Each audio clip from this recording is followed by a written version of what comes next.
De abri-la. Deus amado, obrigado, Senhor, por essa oportunidade tão gostosa que o Senhor nos dá, Pai, de estarmos aqui juntos mais uma vez. Nós somos tão pequenininhos, Pai. O Senhor tão grande, difícil compreender seu caráter, seus desígnios, seu amor por nós. Mas, Senhor, o Senhor nos revela, através da sua palavra, tantas coisas boas. Nós precisamos de força, Senhor, para praticar, de discernimento para entender. Por favor, Senhor, nos ajuda a entregar a nossa vida, o nosso coração. Estarmos dispostos a sermos moldados pelo Senhor. Nós vamos abrir a sua palavra. Abre também o nosso coração. Nos dá força para abrirmos o nosso coração. Em nome de Jesus, amém. Muito bem, o tema geral de hoje, de manhã e à tarde, é Espírito Santo, ou batismo do Espírito Santo. E eu diria que eu renomearia esses dois sermões, colocando nesse tema todo o nome, uma questão de vida ou de morte. Colocaria assim, uma questão de vida ou morte. E aí você vai entender por que ao longo do dia, uma questão de vida ou morte. Nosso primeiro texto está em Lucas, no capítulo 2. Eu gostaria muito de cantar antes, depois do sermão. Infelizmente estou tossindo há um mês. Ontem, hoje melhorou um pouquinho a tosse, mas eu estou sem voz para cantar. Mas vamos lá, Lucas 2, verso 25 em diante. Você pode abrir na sua Bíblia, seu celular. E se não quiser abrir, quiser só acompanhar, faça também. Havia em Jerusalém um homem chamado Simeão, homem esse justo, piedoso, que esperava a consolação de Israel.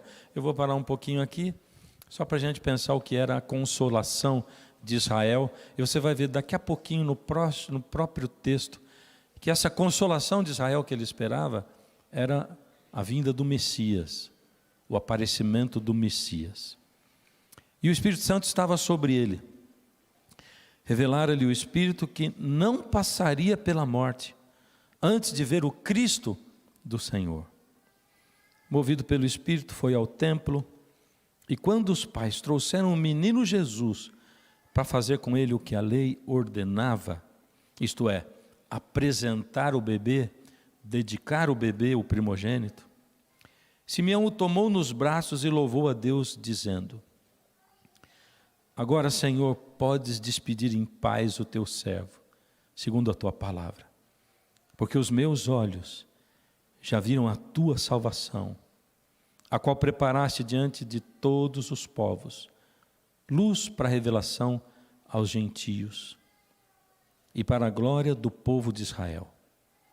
E estavam o pai e a mãe do menino admirados do que dele se dizia. Vamos parar por aqui. Esse texto aqui, ele aquece demais o meu coração. Demais mesmo. Imagine que eu chegasse para vocês hoje e abrisse a mensagem dizendo assim: Irmãos, eu quero revelar para vocês que Deus me disse, revelou para mim, que eu não vou passar pela morte. Que o Senhor Jesus volta a esse mundo antes de eu morrer. E aí, alguns diriam, amém. Outros diriam assim, que negócio é esse que Deus me revelou, não é? Toda vez que a gente vai para a Bíblia, a gente descobre que qualquer texto, em qualquer lugar da Bíblia, tem tudo a ver, primeiro, comigo particularmente, com você particularmente, e depois com a época na qual a gente vive. Esse tempo aqui, por exemplo, esse final do período intertestamentário, que é quando terminou o Velho Testamento e começou o Novo. Foram 400 anos sem a revelação de Deus, ou sem palavra profética. Ou seja, já fazia 400 anos que ninguém no povo de Israel se levantava para dizer assim, segundo a palavra do Senhor, eu vos digo. Não tinha profeta em Israel. 400 anos é muito tempo, não é? Estamos nós aqui comemorando 60 e parece muito tempo, não é?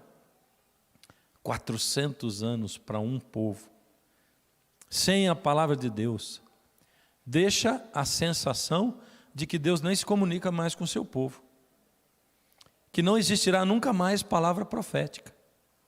E mesmo as promessas, que eram as promessas do Messias, eles estavam aguardando o Messias fazia quanto tempo? Me ajudem aí. 4.000 anos. O Messias foi prometido lá no Gênesis, quando Deus disse assim para a serpente, e Deus falou do descendente que viria para ferir a cabeça da serpente, a quem a serpente feriria no calcanhar. O seu descendente, o descendente da mulher. Esse era o Messias. Então eles estavam desde o Éden até aquele momento, 4.000 anos esperando a vinda do Messias, a consolação de Israel. E o texto diz que Simeão, o velhinho Simeão, ele aguardava de todo o coração. Porque existe uma diferença. Hoje nós estamos já aguardando a segunda vinda de Jesus há 2.000 anos. Será que o Senhor vai deixar completar mais 2.000, 4.000 ao todo de novo? O que você acha? Eu acho também que não. A verdade é que a gente não sabe, né? Porque ele não disse o dia e nem a hora, né? Mas eu acho que não. Sinto no meu coração que não. Mas Deus gosta de deixar a gente esperando, não gosta? Ele bota uma esperança lá, ou seja, 4.000 anos aguardando o Messias. Aí nasce o Messias, ele faz um ministério de 3 anos e meio, e ele diz assim, eu voltarei. E ficamos nós aqui aguardando tudo de novo. Deus gosta de deixar a gente esperando. Ele tem os motivos dele, né? A gente pode até tentar achar quais são. Talvez porque nós também, nós gostamos de deixar as coisas para a última hora, né? Eu não sei, as pessoas dizem, se nós soubéssemos, né, a gente ia deixar tudo. Bom, Deus tem os seus motivos. O fato é que Ele mantém essa esperança, essa chama, aí. Agora, alguns aguardam de um jeito e outros de outro. E aqui diz que Simeão, ele esperava, ele aguardava a consolação de Israel. Quantas coisas tem que ver conosco, né? Faz quanto tempo que nós não temos revelação profética, alguém se levantando, segundo o Senhor me disse, eu digo. Há quanto tempo nós estamos aguardando pela vinda do Messias? O jeitão que estava a humanidade naquela época, muito, muito parecido conosco hoje. E o jeitão que estava a igreja, a instituição, também muito parecido com o jeitão que está a instituição hoje. Tudo muito parecido. Ou seja, essa mensagem é uma mensagem para a gente hoje. Como qualquer mensagem bíblica, como qualquer texto da Bíblia. Simeão aguardava no seu coração a vinda do Messias. Ele estudava as profecias, sabia que estava muito, muito próximo. E aí diz que Deus revelou para ele e diz que ele era profeta. Será que os outros sabiam que ele era profeta? Pensa, num tempo onde faz 400 anos que não tem um profeta, se alguém diz assim, o Senhor me revelou, é como eu disse para você, imagina que eu tivesse dito, o Senhor me revelou, não é? Muito complicado isso, e eu não sei se Simeão falou para alguém, porque a Bíblia não fala, mas a minha imaginação fica voando, sabe? Quando eu leio o texto da Bíblia, fica voando assim, e eu gosto de conjecturar algumas coisas também, eu tenho essa liberdade, você também tem, eu só não posso afirmar que foi assim, mas eu fico pensando, será que ele contou para alguém o que Deus tinha revelado para ele? Porque se ele contou para alguém, a história se espalhou. Porque geralmente se você conta para uma pessoa só, aquela coisa se espalha, né? E se espalhou, eu vou dizer o que eu acho que devia estar acontecendo ali entre os amigos do Simeão, ou os conhecidos dele. As pessoas gostam muito de se meter na vida dos outros, né? Eu costumo dizer sempre que quando a gente nasce no reino de Deus, Deus dá um presente para a gente, Ele dá um espelho, que é para a gente se olhar, não é? Mas nós somos negociantes aí, e durante a vida da gente, a gente negocia e troca o espelho por um binóculo, e a gente adora ficar espiando a vida dos outros, né? E aí Deus vive insistindo, vamos negociar de novo, destroca, devolve teu binóculo, pega teu espelho de novo, né? E se Simeão falou para alguém, provavelmente tinha um zum das pessoas que diziam assim, olha só, Simeão foi dar com a língua nos dentes, diz que Deus revelou que ele não ia morrer sem ver o Messias, mas cada vez mais velho, cada vez mais velho, cada vez mais velho, e nada do Messias aparecer. Mas a Bíblia não diz se ele revelou ou não. Só diz que um dia ele foi ao templo, e quando ele estava lá no templo, de repente, quem chegou? Me ajudem lá. Quem chegou? José, Maria, levando o bebê Jesus. Que para os sacerdotes que estavam ali, representavam quem? Sabe, isso já não acontece muito aqui, porque você mora em edifício, né? Mas quando a gente morava em casa, sabe como é que é? Ou no interior, né? Domingo, alguém toca a campainha, você sai lá para atender, o marido sai para atender, a mulher fica em casa, fica 5 minutos lá fora, quando ele volta, a mulher fala assim, quem era? Ele diz, ninguém. Esse era exatamente José e Maria e Jesus, para quem estava lá no templo. José era o carpinteiro, ou seja, quem apareceu ali, o carpinteiro, ele estava na base, né, econômica da pirâmide social de Israel. Ele era povão assim, classe C, D, E. Esse era o José. Então quem apareceu foi o Zé Ninguém, com a Maria Ninguém e levando o ninguémzinho. Era essa a figura. Não representava nada para ninguém. E a gente é capaz de fazer muitas coisas automaticamente sem prestar atenção. Por exemplo, você aprende a dirigir carro e é bem difícil no começo. Mas depois que você acostumou, você faz as coisas automaticamente. Você não fica raciocinando, o que eu vou fazer aqui, que marcha eu vou pôr. Raramente você vai fazer isso, né? Você simplesmente dirige. E isso é com tudo na vida da gente. Por exemplo, você vem à igreja. Você é capaz de cantar um hino todinho sem nem prestar atenção na letra? Quantas vezes, né? Capaz de ouvir uma oração pública e também não prestar atenção no que foi dito? Você é capaz de orar publicamente na igreja e também não conseguir falar com Deus, porque você fica tão preocupado com as palavras que você vai dizer que você não consegue falar com Deus, você só recita chavões e coisas. É capaz ou não é?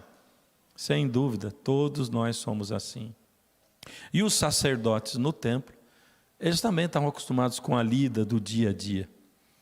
E aí todos os dias tinha primogênitos para serem apresentados ali em Jerusalém. Por isso, quando José e Maria entraram no templo, eles passaram desapercebidos, estavam na lista daqueles que teriam seu filho apresentado naquele dia, trouxeram o bebê, o sacerdote pegou o bebê, ergueu o bebê disse as palavras de apresentação do primogênito, assinou o livro do primogênito, deu para os pais assinarem também e despediu os dois. Porém, ali no templo, tinha alguém que não viu aquela cena do mesmo jeito que os sacerdotes viram e as outras pessoas viram. Ele enxergou de um jeito diferente aquela cena. Para Simeão, José e Maria e Jesus não eram ninguém ou alguém mais. Eles eram a mãe do Filho de Deus com o Pai, e ele era o próprio Filho de Deus. Por isso, quando Simeão tomou o bebê no seu colo, eu imagino a mão dele trêmula, seus lábios tremiam,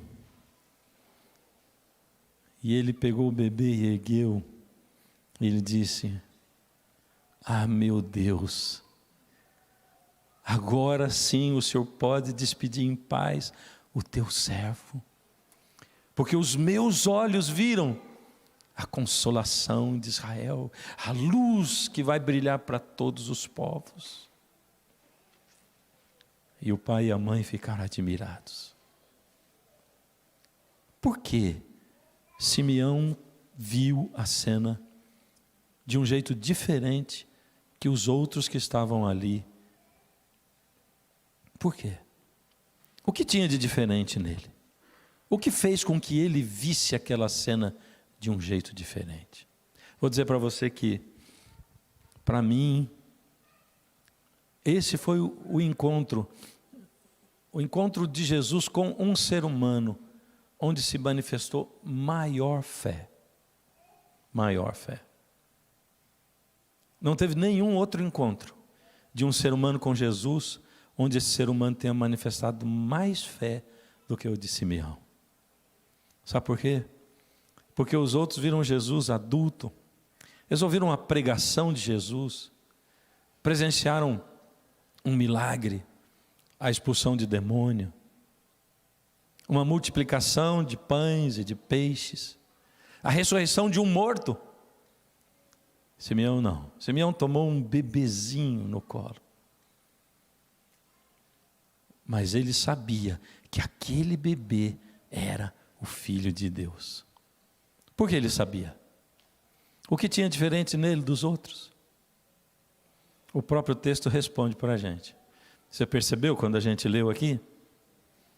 3 vezes está dizendo, olha só, o texto começa assim: havia em Jerusalém um homem chamado Simeão, justo, piedoso, e aí diz assim, e o Espírito Santo estava sobre ele.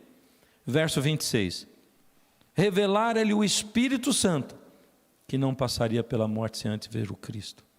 E verso 27, movido pelo Espírito, foi ao templo, exatamente naquele dia, naquela hora.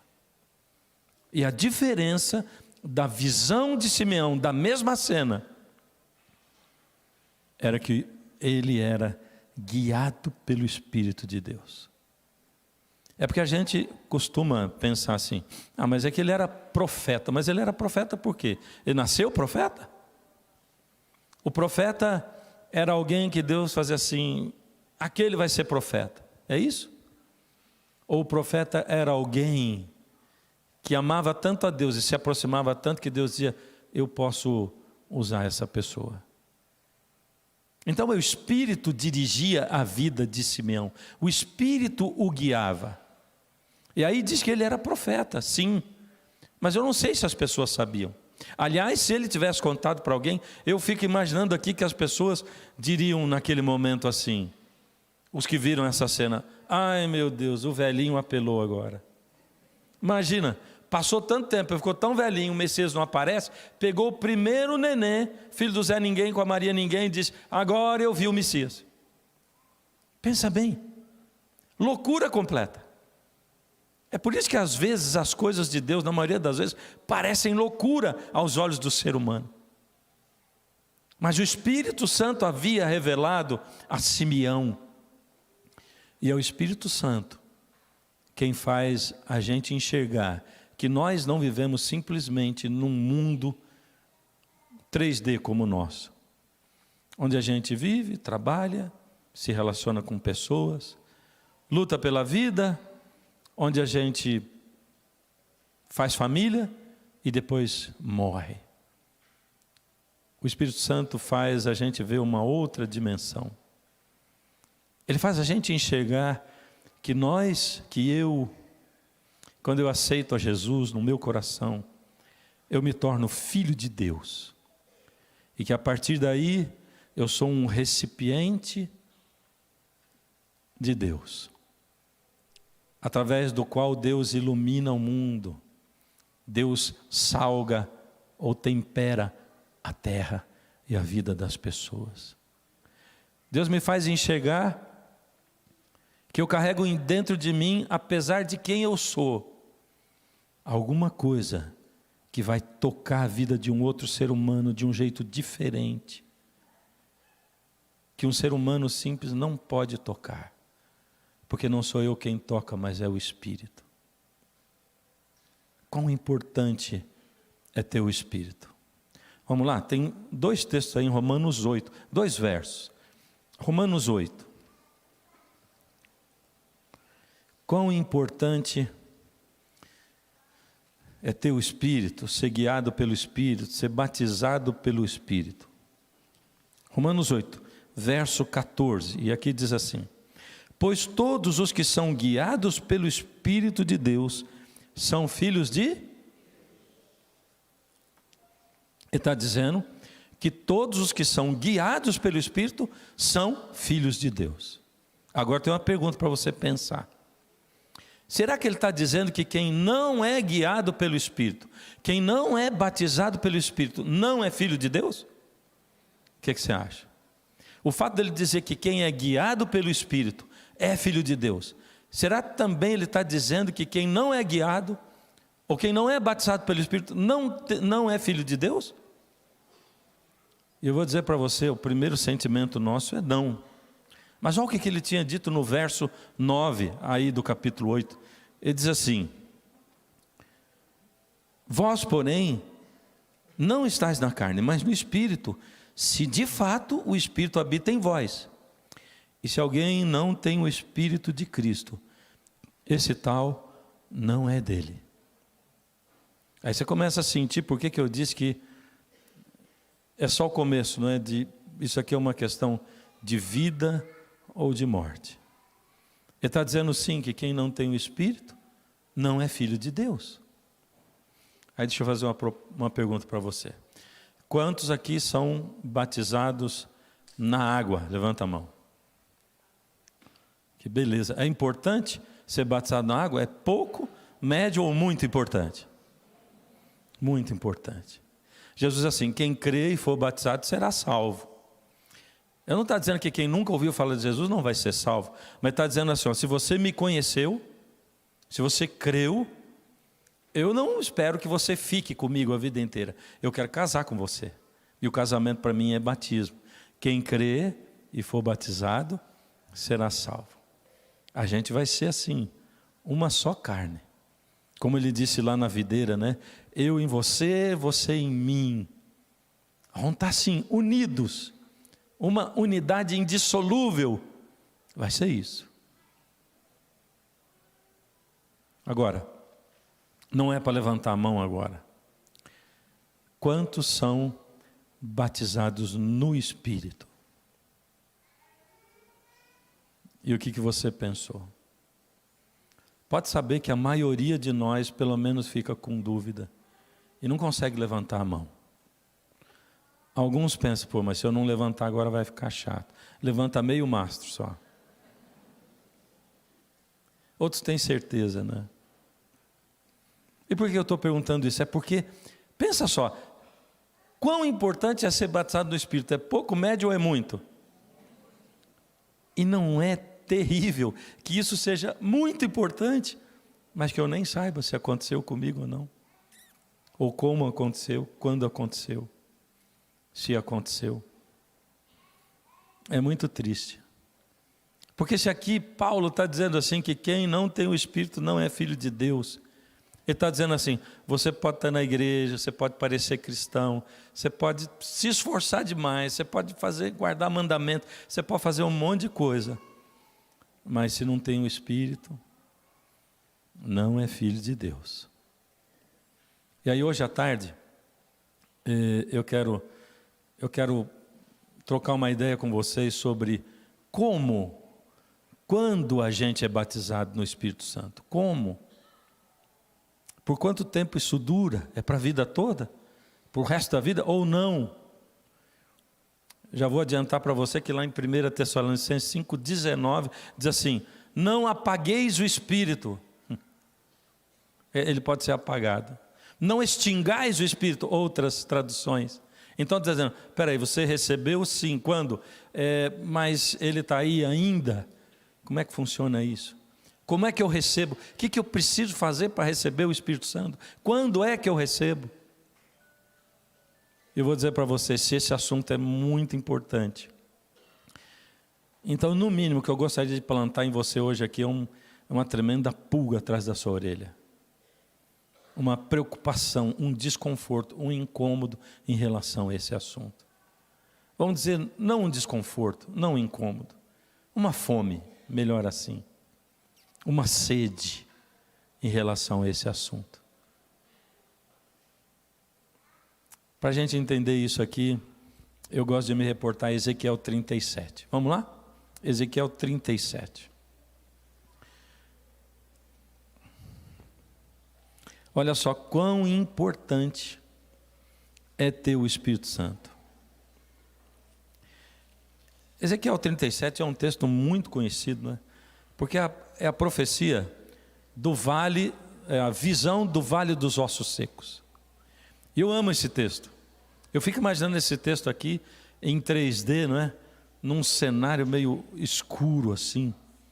E o texto começa mais ou menos assim: o Senhor, é o profeta Ezequiel dizendo, o Senhor me levou em visão e me colocou no meio de um vale. E o vale estava cheio de ossos. E eles estavam sequíssimos. Quando a Bíblia chama atenção para algumas coisas assim, né? Por exemplo, quando fala de Sansão, diz que Sansão enfrentou um leão novo. É uma ênfase para dizer quão forte ele era, porque ele derrotou aquele leão. Diz que quando ele foi amarrado, as cordas novas pareciam como fios de linha queimados no fogo, para dizer como ele era forte. Quando fala de Sara, fala que era muito bonita. Fala de Batseba, mesma coisa. E aqui diz assim: ele me levou para o meio de um vale de ossos, e eram muitos e estavam sequíssimos. Quer dizer, eram ossos que estavam ali. Primeiro, ele não diz que eram esqueletos, ele diz que são ossos. E se não são esqueletos, quer dizer que aquilo ali já foi cadáver, aquilo já foi esqueleto. Mas aquilo ficou tanto tempo que o vale encheu de água e baixou a água, deu sol, encheu de água e baixou. E aquilo foi passando tanto tempo, foi misturando, e agora não é nem esqueleto, os ossos estão misturados. E aí no verso 11 do capítulo 37, e eu acho que é esse mesmo, ali Deus diz assim: Então me disse, filho do homem, esses ossos são toda a casa de Israel. Eles dizem, os nossos ossos se secaram e pereceu a nossa esperança, estamos de todo exterminados. Deus estava dizendo assim, esses ossos, está vendo esse vale de ossos aí? Esses ossos são o meu povo, o povo de Deus. Naquela época, toda a casa de Israel. Nos tempos de hoje, esses ossos são quem? São quem? Nós no coletivo e no individual. É difícil dizer eu, não é não? Pensa bem, tem um treco que dói dizer, é isso, né? Esses ossos aí representam a mim. Eles representam o povo de Deus, eles representam a igreja cristã. E olha o que ele diz assim, é porque eles dizem assim, nós estamos exterminados. Nós estamos acabados. Aquele povo não tinha moral espiritual. Aquele povo não tinha autoestima espiritual. A autoestima espiritual deles era baixíssima. Eles estavam agora em Babilônia. Eles tinham sido conquistados. Eles eram quase que como escravos em Babilônia. Eles pensavam: Deus largou de nós, Deus não liga para nós, nós não temos Deus, não temos pátria, nós não temos nada, fomos dominados pelo inimigo e pelos deuses inimigos, estamos de todo exterminados. E nós, quem somos? Como é que está a nossa autoestima espiritual como povo de Deus? E aí acontece agora uma sucessão de eventos. Deus diz assim: Ezequiel, esses ossos aí por acaso não podem reviver? E o Ezequiel diz assim: é o Senhor que sabe, eu não sei. E aí Deus dá uma ordem para ele, diz assim: profetiza esses ossos. Profetizar na Bíblia é pregar, é ensinar. O profeta, ele era a boca de Deus, não era simplesmente o que dizia o futuro. Agora fica imaginando se eu chegasse aqui ao Rio de Janeiro, e aí, aqui em Botafogo tem um cemitério, não tem? Eu conheço aquele cemitério, já fui lá algumas vezes fazer funeral lá. Aí o pastor me levasse para lá, dissesse assim: bom pastor, chamei você aqui para Botafogo, aí ó, chegamos, vai pregar aqui hoje. Aí eu entro no cemitério e digo: mas que coisa estranha, hein? Aniversário de 60 anos da igreja no cemitério. E eu digo: cadê o povo? Ele disse: está aí, pode pregar. Mas está aí onde? Debaixo da terra. Mas está aí. É exatamente o que Deus diz para o profeta. Profetiza esses ossos. Não faz sentido pregar para quem está morto. E você acha que alguma vez Deus olha para o seu povo e prega como a quem está morto? O que é que você acha? Algumas vezes lá no fundo da minha alma eu fico perguntando: Deus, adianta viajar tanto para pregar, para cantar? Está fazendo algum efeito na vida das pessoas, na minha vida? Está fazendo, Senhor, algum sentido? Parece que entra aqui e sai aqui. Parece que não muda nada, nunca, nunca. E ele pregou. E agora, milagres. Primeiro, um vento impetuoso, porque ele diz: vem, ó Espírito, dos 4 ventos da terra. E aí, o que acontece? Os ossos se juntam, dá para ouvir o barulho dos ossinhos. E agora nessa fase eles já não são ossos mais, eles são esqueletos. Na segunda fase do milagre, ele diz assim: agora as carnes e os tendões se estenderam sobre aqueles esqueletos, e por último a pele, e agora nessa próxima fase eles são cadáveres. Dá para ver o rosto deles, dá para reconhecer: esse é o fulano, essa é a ciclana, olha aquele ali, olha aquele outro, dá para reconhecer o rosto. E nesse ponto o profeta diz assim: mas eles ainda estão mortos, porque falta-lhes o Espírito. O Espírito está com letra minúscula aí. Só que você vai ver daqui a pouco, que logo em seguida a visão, Deus diz assim: diz para todos Israel, eu vou derramar o meu Espírito, com letra maiúscula. Deus está deixando claro que isso aqui é uma ilustração do seu Espírito Santo. Quando Deus diz assim: eles ainda estão mortos, porque lhes falta o Espírito, isso quer dizer que se eu não tenho o Espírito, eu estou morto. E é possível uma igreja inteira morta? Porque lhe falta o Espírito? Sim, e aí você vê que o Walking Dead foi Deus que inventou.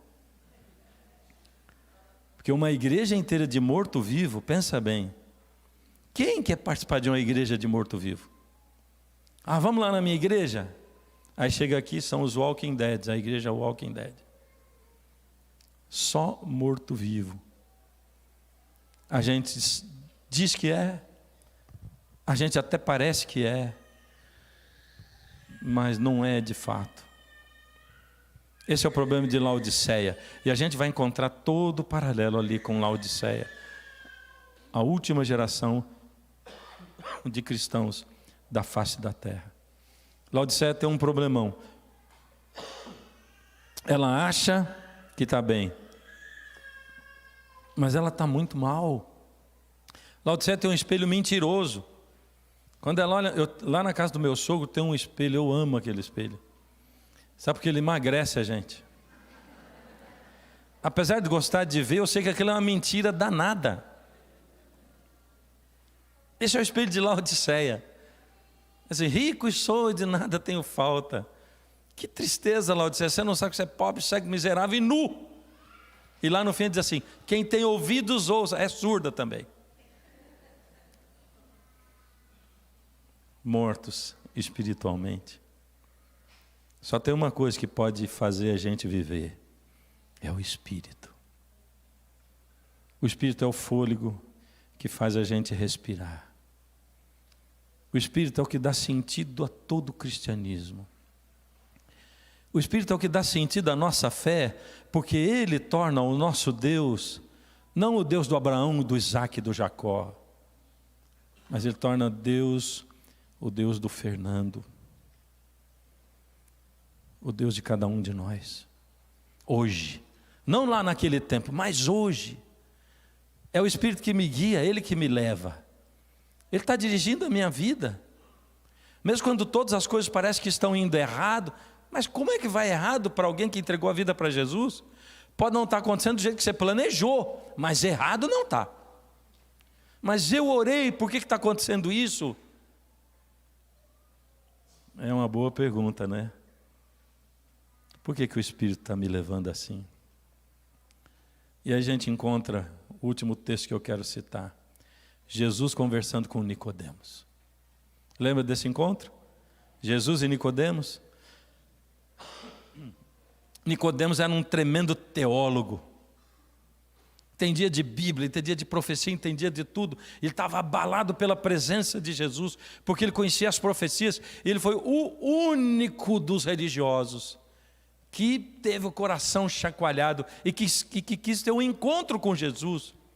Olha, eu vejo na Bíblia Jesus lidando com prostituta, com ladrão do colarinho branco, e vejo ele tratando com pastores. Quando ele trata com pastor, me arrepia, porque com os outros é só acolhida, e com o pastor diz assim, raça de víboras. É sério, me preocupa muito.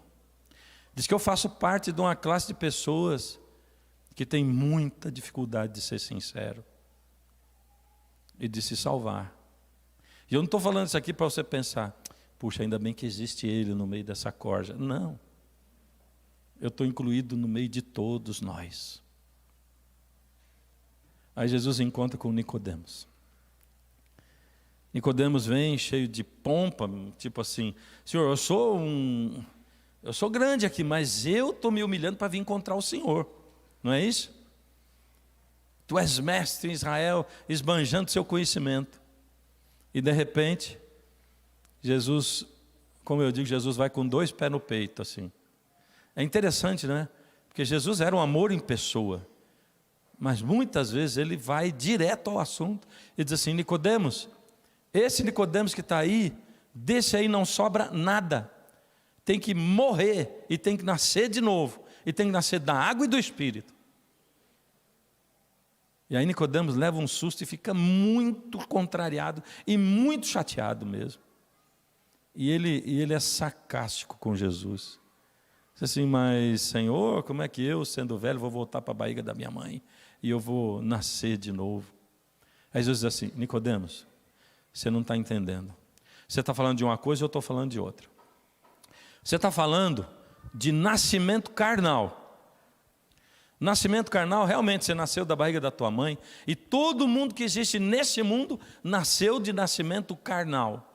Nasceu da barriga da mãe, e não dá para voltar para a barriga da mãe para nascer de novo, para quem ainda tem mãe, não dá. Mas eu estou falando de nascer da água e do Espírito. Você entende, Nicodemos, o que é nascer da água e do Espírito? Nascer da água e do Espírito é quando você entrega a sua vida na mão de Deus. É quando você deixa com que Deus opere em você. É quando você não desiste de Deus nunca, mesmo quando você já desistiu de você. Porque você fala, já entreguei tantas vezes, faço todo dia, e por que eu continuo cometendo os mesmos erros e eu não consigo vencer? Entregar tudo nas mãos de Deus é quando você abre mão de quem você é para ser o que Deus espera que você seja. É quando você entende que às vezes Deus não vai mudar a situação, mas Ele vai usar a situação para mudar você. E Jesus disse para Nicodemos mais ou menos assim: Nicodemos, você é um trem. Sabe por quê? O trem, ele anda no trilho. Então ele vai sair daqui e vai chegar lá. Só que a gente sabe por onde ele vai passar. Porque se ele sair do trilho, descarrila. Aí é acidente. E você aprendeu a ser um trem. Sabe o que é um trem, Nicodemos? Você faz a tua agenda. Você planeja o seu futuro. Você planejou a sua carreira, planejou a sua vida amorosa, sua vida, você planejou tudo, Nicodemos. E isso, se isso sair do trilho para você, é um acidente. Mas Nicodemos, eu não preciso de um trem.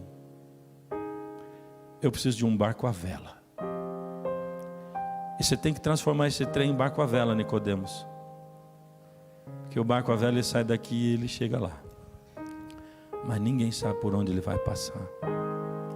Porque é o vento que sopra dele. E o vento leva para cá e leva para lá. Às vezes o vento começa a soprar para trás. E aí a primeira impressão é que você vai dizer assim: mas Senhor, eu preciso ir para lá, é para o céu que eu estou indo. É. Mas então por que eu estou indo para lá? Confia, aproveita a viagem, desfruta. Não esquece que a terra é redonda. Se você for para lá, você também vai chegar. Pode demorar um pouco mais, mas vai chegar. Isso é ser guiado pelo Espírito, sabe? O vento sopra onde quer. E aí Deus vai caminhando e vai usando do jeito que Ele quer, não do jeito que a gente pensa. Tempo atrás eu pastoreava a Igreja Central de Curitiba. E se tem um negócio para acabar com a agenda da gente, é um funeral, né? Porque você planejou o dia seguinte todinho, mas morreu fulano, você sabe que seu dia vai ser em torno daquilo ali. E na agenda de um pastor, você não tira as coisas da agenda, elas se acumulam para o outro dia com outras coisas que já estavam marcadas também. Mas era o funeral da mãe de um amicíssimo meu, muito amigo. E aí eu me preparei e tudo, mas eu não desmarquei um compromisso aí do fim da tarde que era muito importante, ao meu ver. E fui, passei o dia com meus amigos, meu amigo e a irmã dele. E aquele dia foi agitado. E foi chegando o finalzinho da tarde. E aí o funeral, disseram assim: olha, não vai ser enterro, vai ser cremação. E vai ser cremado lá no crematório de Campo Largo. Bom, Campo Largo é uma cidade de 40 quilômetros de Curitiba, mais ou menos, onde eu nunca tinha ido. E aí eu pensei: puxa, se eu for lá, o meu compromisso já era. Mas eu pretendia fazer isso e aquilo, e agora? Mas eu passei o dia inteiro aqui, não vou acompanhar lá. E ficou uma luta assim na minha cabeça, né? É uma coisa dizendo, vai lá, e outra dizendo, vai para o teu compromisso e tal. E eu fiquei muito incomodado naquele vale da decisão assim. Para ajudar, começou a chover, final de tarde. E eu fiquei naquela, vou, não vou. Muito contrariado, eu desmarquei meu evento e disse assim, meu compromisso, eu disse, eu vou lá, vai. Saí seguindo o cortejo fúnebre. Aí no segundo, terceiro sinal, eu já me perdi. E o cortejo foi embora e eu fiquei para trás. O trânsito todo parado. E aí mais incomodado, porque daí na consciência fica assim: aí você não foi no teu compromisso, ia ser muito mais útil, você já esteve com eles. Agora se perdeu, você vai chegar lá, você nem sabe se já foi essa cremação, e aquela coisa toda. E sabe quando você vai dirigindo contrariado e dá-lhe chuva e dá-lhe trânsito? Eu levei 1 hora para sair de dentro da cidade. E aí, quando eu consegui pegar a estradinha, uns 5 quilômetros antes de chegar na estrada, tinha uma lanchonete. de chegar na cidade, lanchonete de estrada. Parei na lanchonete, e aí eu perguntei para o rapaz, uma moça assim, onde é o crematório de Campo Largo? Aí ele falou assim, ih, não era bom sinal. Aí a moça falou, você mora lá perto, por que você não leva ele? Ele falou, estou trabalhando. Ela falou, falta meia hora, não tem movimento nenhum, isso aqui está chovendo, pede lá para o patrão. Ele falou, se o senhor quiser, lógico, vai lá. Ele foi lá, pediu, o patrão liberou, e agora estava eu no carro com o camarada da lanchonete indo para lá. Passamos dentro da cidade, realmente era complicado, muitas voltas, pegamos uma estradinha de terra, e já anoiteceu, estava escuro. Andamos, ele falou, agora o senhor para aqui. Eu falei, chegou? Ele falou, não, aqui eu moro ali, ó. Aí o senhor vai andar mais 1 quilômetro mais ainda na estradinha, mas fica olhando porque do lado esquerdo tem um portão de ferro, assim, cinza, o senhor pode parar ali. Aí eu fui. Quando eu cheguei no portão, os carros estavam todos ali esperando o portão abrir. Eu falei, uau. Eu achei que o funeral já tinha ido todo, mas está todo mundo aqui. O portão abriu, nós entramos. Saí de dentro do carro, estava agora a garoinha ainda. Corri para dentro ali de uma varanda ali e fiquei esperando o pessoal sair do carro. Saiu um, saiu outro, saiu outro. Não tinha ninguém que eu conhecia. Eu estava no funeral errado. Pensei, não é possível, estou no funeral errado. Mas daí de repente eu olhei e saiu de dentro de um carro fúnebre, saiu um caixão pequenininho, branquinho. Eu percebi que eu estava no funeral de um bebezinho. Eu perguntei para o rapaz ali, eu falei, escuta, e o funeral da dona fulana? Ele diz assim, o senhor chegou cedo, vai ser daqui 1 hora ainda.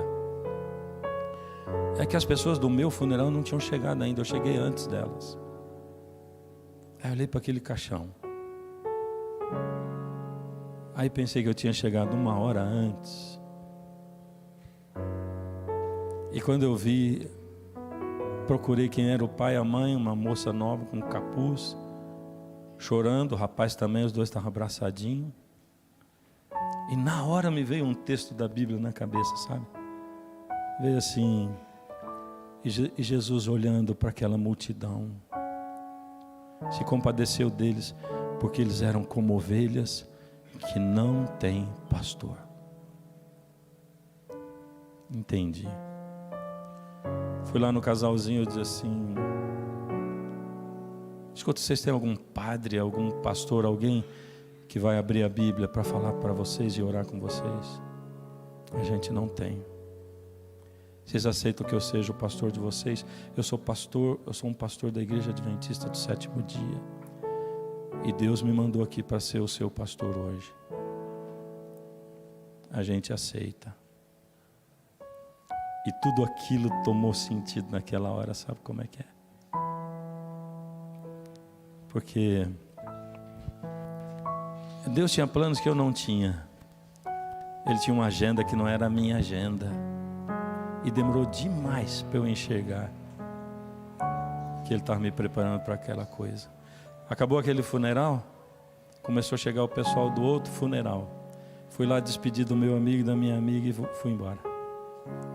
Eu sabia que eu já tinha cumprido aquilo que Deus queria que eu cumprisse ali.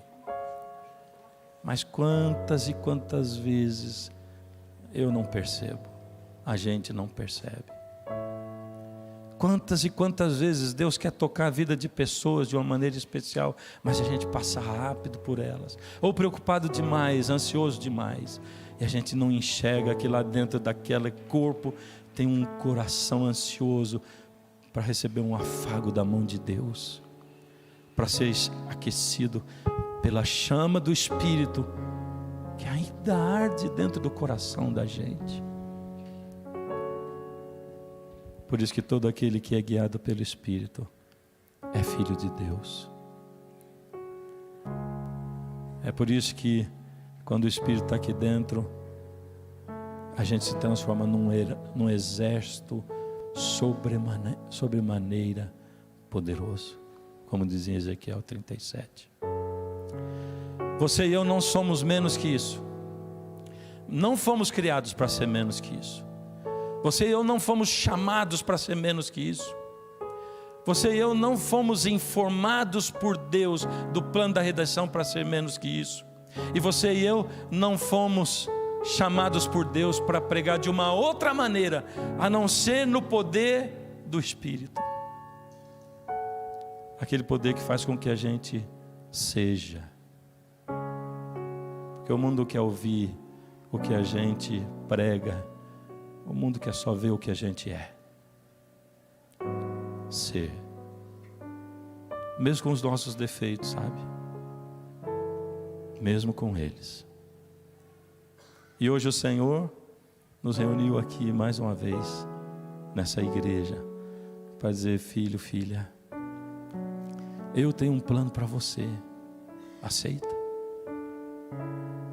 Aceita ser barquinho à vela?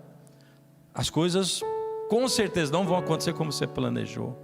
Mas quando você ficar com medo, ao invés de você dizer: meu Deus, para onde eu vou? Você diga: uau! Ser guiado pelo Espírito é muito legal, porque a gente nunca sabe o que vai acontecer no dia seguinte. Eu quero convidar você para cantar comigo. Você sabe que eu não tenho voz hoje, né? Mas eu vou cantar com você é uma música que eu amo e que eu muitas vezes estou orando e ela sai dos meus lábios assim. E ela assim, ó: preciso me entregar, Senhor, preciso a Ti me entregar. Preciso ouvir Tua voz a me falar. Não tenho nada a Te oferecer, somente um coração impuro e pecador. Mas aqui estou, me aceita, Senhor. Toma os meus pensamentos, meus dons e meus bens.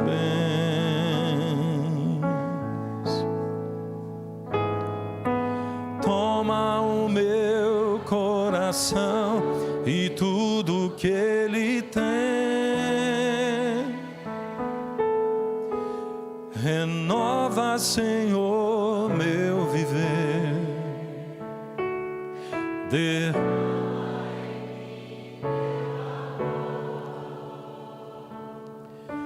Quero para sempre servir-te por onde for. Quero para sempre seguir-te por onde for. Senhor, entregamos a nossa vida nas Suas mãos, mesmo sem ter poder para isso. Mas o Senhor diz que o Senhor opera em nós tanto querer quanto fazer. A gente conta com isso, Senhor. Cada vez que a gente se olha no espelho, tem tanta coisa que tem que mudar. Hábitos que já tinham sido vencidos e que voltam a incomodar. A gente precisa do amor de Jesus no coração. A gente precisa, Pai, alcançar as pessoas através daquilo que nós somos. Então, por amor das outras pessoas, Pai, nos transforma, por favor. Hoje nós temos uma vida se entregando ao Senhor ali no tanque. Batiza, Pai, na água e no Espírito, em nome de Jesus, amém.